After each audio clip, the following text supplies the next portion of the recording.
pemirsa Monev TV. Kata Iwan Fals, desa harus menjadi kekuatan ekonomi bersama. Mungkin karena itu juga pemerintah mendengar lalu mengalokasikan dana ratusan bahkan miliaran untuk pengembangan kemajuan desa. Namun pada praktiknya, dana desa ini justru menjadi bumerang bagi kepala desa dan aparatur lainnya. Banyak kepala desa yang harus berurusan atau terjerat dengan kasus korupsi dan digelandang ke kantor KPK. Nah, karena hal itu, Monev TV sebagai media yang concern terhadap keuangan anggaran telah menelaah terkait apa-apa yang bisa dilakukan untuk mendayagunakan dana desa tersebut. Bagaimana sosialisasi dan edukasi dan seharusnya dana desa itu dilakukan.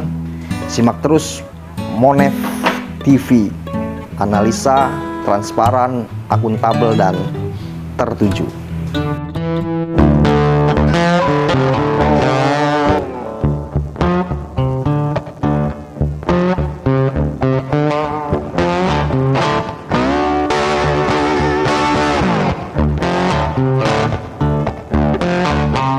Dari pedesaan, kita melihat harmoni alam dan manusia.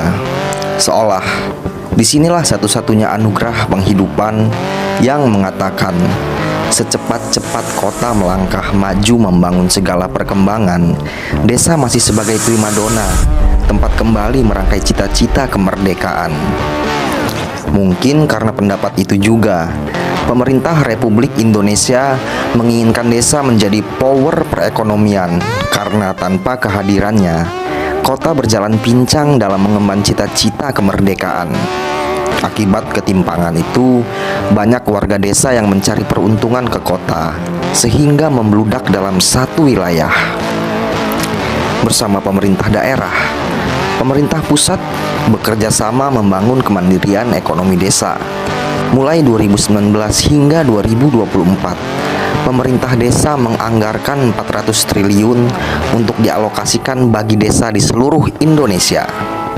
Desa-desa di Republik ini akan mendapat 77% pada tahap awal, kemudian disusul 20% untuk tambahan proporsional sesuai jumlah penduduk, tingkat kemiskinan, tingkat kesulitan geografis, dan luas wilayah suatu desa.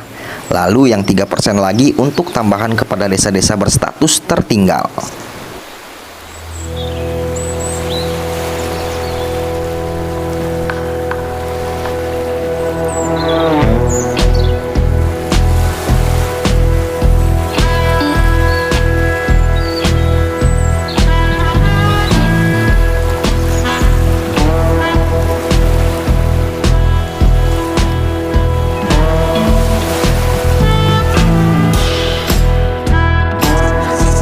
Wilayah ideal yang dicita-citakan dalam Undang-Undang Desa adalah daerah yang kuat, maju, mandiri, dan demokratis.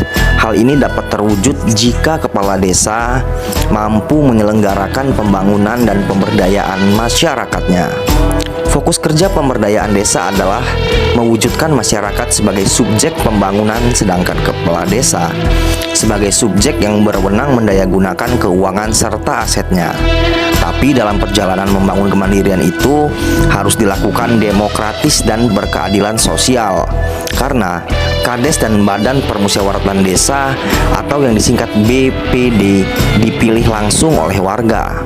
Sebab itu, masyarakat juga mesti dilibatkan dalam permusyawaratan dan pendayagunaan dana desa dan BPD sebagai penyeimbangnya. Prinsip pembangunan desa mewajibkan optimalisasi SDM dan SDA untuk lingkungan yang berkelanjutan.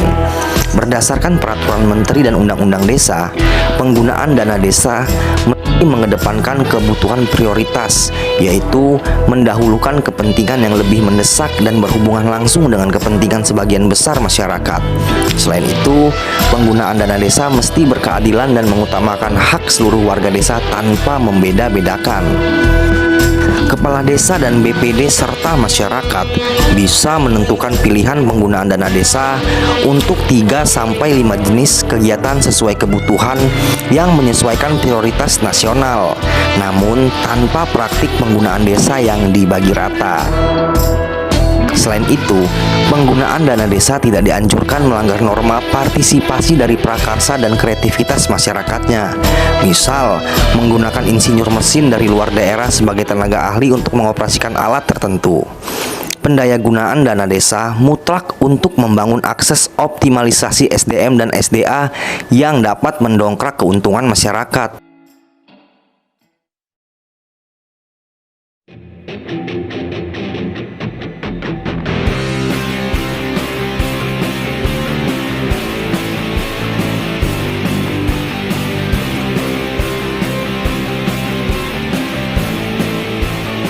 Seperti mendukung program-program BUMDes ataupun kesehatan dan kesejahteraan yang lain.